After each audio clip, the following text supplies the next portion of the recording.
Isang nakakalungkot na balita ang bumungad ngayong Biyernes, October 24, 2025. Natagpo ang wala ng buhay ang anak ni Kuya Kim Atienza na si Emman Atienza sa kanilang tahanan sa Amerika. Ayon sa ulat ng Hollywood LA News, Emmanuel Atienza, 19, ended her life. Sa Instagram, kinumpirma mismo ng misis ni Kuya Kim na si Felicia Atienza ang masakit na balita ng pagpanaw ng kanilang anak. Anya, it's with deep sadness that we share the unexpected passing of our daughter and sister Emman. She brought so much joy, laughter, and love into our lives and into the lives of everyone who knew her. Emman had a way of making people feel seen and heard, and she wasn't afraid to share her own journey with mental health. Her authenticity helped so many feel less alone. To honor Emman's memory, we hope you carry forward the qualities she lived by: compassion, courage, and a little extra kindness in your everyday life. With love, Kim, Feli, Jose, and Eliana. Bagaman hindi binanggit ng pamilya ni Emman ang eksaktong dahilan ng kanyang pagpanaw, nailathala na ng Hollywood LA News ang ulat tungkol dito. Emmanuel Atienza, 19, ended her life. Los Angeles County is reporting the death of a 19-year-old Asian female that occurred at her residence. The coroner's office identified the young woman as Emmanuel Atienza. Manner of death, suicide, cause of death, legal RIP Emmanuel Atienza, 2006 to October 22, 2025. Formal pronouncement of death was made on Wednesday. Si Emman ay kilala sa mundo ng social media dahil sa kanyang tapang sa pagpapahayag ng sariling saloobin. Bukas din siya sa pagbibigay ng kanyang mga personal na opinyon, kabilang na sa usaping pampolitika na madalas din nagiging dahilan ng pambabatikos laban sa kanya.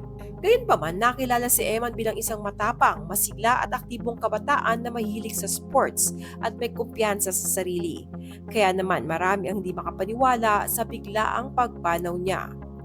Habang nakikiramay ang mga netizens, marami ang muling nanood ng kanyang mga short clips at TikTok videos, kung saan may ilan na nakapansin umano ng mga premonisyon sa ilang eksena. Kabilang na ang isang video kung saan hawak niya ang kanyang leeg at isa pang vlog kung saan sinabi niya, "If I die, it's your fault." If I die, it's your fault. This is the first. Nakakapangilabot isipin na sa murang edad at sa kabila ng masayahin niyang personalidad ay may madilim siyang pinagdadaanan dahil sa mga hamon sa mental health. Kaya paalala sa ating lahat, kung mayroon tayong mga kakilala, kaibigan o mahal sa buhay, lagi natin silang kamustahin at iparamdam kung gaano sila kahalaga.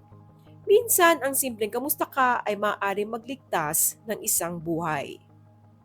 I'm coming clean. If you followed my content for a while, you know I was diagnosed with bipolar disorder in my mid-teens. This means that I'd have phases of extreme happiness called manic episodes and phases of extreme sadness called depressive episodes, and each of them lasted around a couple weeks. Even though it was very obvious to me whenever I was in a depressive episode, manic episodes were much more complex and it was much harder to tell when I was in one. So oftentimes I didn't know the difference between a manic episode and healing. Throughout my battle with mental health, I think one of my biggest insecurities was the way that I looked. Basically, I always thought that I was super unattractive, and I would often spiral about this whenever I was in a depressive episode. A telltale sign of me being in a manic episode, however, was if I got super obsessed with anything related to self-care or self-improvement. For example, I'd get really obsessed with the gym, I'd post about it everywhere, I'd talk about it all the time, I'd be controlling my diet obsessively. Another example is skincare. I was so obsessed with it to the point where I had like a 20-step skincare routine, and I'd have to wake up at like 3 a.m. or 4 a.m. before going to school to do all the steps of my skincare routine. My natural skin is very sensitive, so it would often leave my skin like peeling, itching, irritated, etc. It got to the point where my obsession would affect my work and studies because I was so obsessed. And this whole obsession was in the pursuit of beauty in this tiis ganda culture. I'm sorry for my pronunciation. Whenever I got into these episodes, I'd always think that all of this work and effort would be worth it because eventually I'd reach this beauty standard that I set for myself. I'd think that it was me healing and that I'd finally be happy, and then I'd hit a depressive episode again and I'd feel like I went all the way back to where I started. I'd become depressed again, I'd lose the hyperfixation, and I'd be left feeling even worse than before. It was just this constant cycle of false hope followed by an even bigger depressive episode. But why do we go to such lengths for the sake of beauty and this tiis ganda culture? My point is, you don't need to sacrifice your sanity just to feel beautiful. I've taken several steps in my life towards better self-care habits that aren't as harsh and aren't as obsessive. For one, I found exercise methods that I found fun and I enjoy in my free time. Instead of becoming overly obsessed with something I don't necessarily enjoy doing, I found a hobby related to exercise, which is why I rock climb.